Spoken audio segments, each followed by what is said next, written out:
Tipe data selanjutnya yang ingin kita bahas ialah tipe data karakter ya. Tipe data karakter ini ukurannya sekitar 2 byte, berarti 16 bit ya. Jika 1 byte itu ialah 8 bit. Tipe data karakter ini cukup unik ya. Seperti namanya karakter, tipe data ini hanya bisa diinisialisasi dengan satu karakter. Baik, kita akan lihat contohnya bersama-sama. Penulisannya ialah char, ini ialah tipe datanya, misalnya saya katakan simbol. Oke, penulisan tipe data karakter ini harus diapit oleh tanda petik 1 ya. Beda dengan string yang akan nanti kita bahas pada video selanjutnya. Penulisan karakter ini diapit oleh tanda petik 1, lalu kita bisa menulis simbol apapun, jadi tidak hanya numerik atau alfabet ya, kita juga bisa menuliskan simbol-simbol yang ada di keyboard kita. Misalnya saya ingin tuliskan dan di sini ya, lalu saya tutup dengan semikolon seperti biasa, bisa ya. Ketika saya print, saya tulis simbol, lihat hasilnya pun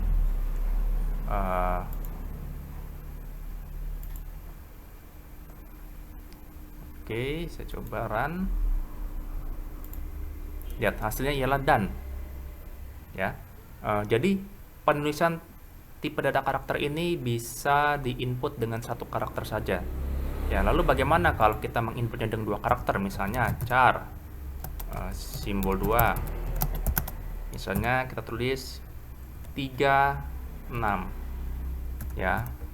Lihat, dia akan error ya, karena ini tidak sesuai dengan penulisan standar dari tipe data karakter ya. Kalau 36 diapit dengan tanda petik 1 itu tidak ada ya. Kalau tanda petiknya 2 itu diartikan string, atau tidak ada tanda petik diartikan integer. Tetapi kalau petik 1 ada 2 karakter di dalamnya, atau lebih dari 1 karakter, bisa 3 atau 4, dia tidak bisa dikategorikan tipe data karakter ya. Karena tipe data karakter ini hanya bisa ditaruh oleh satu simbol saja atau satu karakter saja. Ya, bukan hanya simbol, kita juga bisa menuliskan misalnya alfabet ya, seperti ini. Tidak ada masalah. Misalnya lagi simbol 3, kita menuliskan angka. Selama dia satu karakter, semuanya bisa diterima ya. Tetapi kita perlu melihat lebih jauh ya tentang tipe data karakter ini ya, bahwa tipe data karakter ini tidak hanya bisa ditulis dengan standar keyboard Inggris ya. Kalau kita menuliskan misalnya char, kita simbol 4. Oke, kita tulis seperti ini. Semua yang kita tulis ini kan ada di dalam keyboard kita ya. Memang sah-sah saja bisa ditulis, tetapi ada tipe data karakter lain yang mungkin jarang kita bahas ya, tapi mungkin suatu saat kita temui pada project kita. Saya katakan char simbol ialah misalnya 90, seperti ini saja. Lihat, kok bisa diterima dia tanpa tanda petik ya. Jadi tipe data karakter itu bisa ditulis dalam 3 bagian ya. Pertama ialah sesuai dengan keyboard Inggris kita ya. Yang kedua ialah dituliskan dengan penulisan tanda numerik ya, tetapi tidak sembarang numerik ya. Kita mengatakannya ini simbol ASCII ya, ASCII ya. Mungkin nanti teman-teman bisa lihat di internet ya tentang perwakilan dari karakter masing-masing ditulis dengan simbolasi ya. Misalnya saya katakan simbol 5 itu ialah 90. Coba kita print simbol 5. Apa yang keluar? Lihat, yang keluar ialah huruf Z. Saya menuliskan 90, yang keluar ialah huruf Z ya. Jadi standar ASCII ini diwakili oleh angka ya, tetapi ketika kita print line ke konsol kita, semuanya itu dituliskan sesuai dengan standar keyboard ya, English ya. Bukan saja huruf ya, bahkan simbol pun ada standar ASCII-nya. Misalnya saya ingin menuliskan karakter dari simbol 6, karakter dari tanda dolar ya, dolar seperti ini. Lihat, ketika saya print,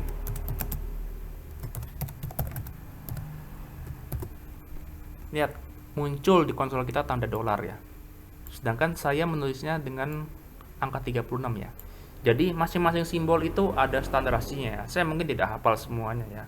Tetapi ini hanya menjadi contoh saja ya. Kalau suatu saat teman-teman melihat ada seorang menuliskan variabel char dengan angka di dalamnya.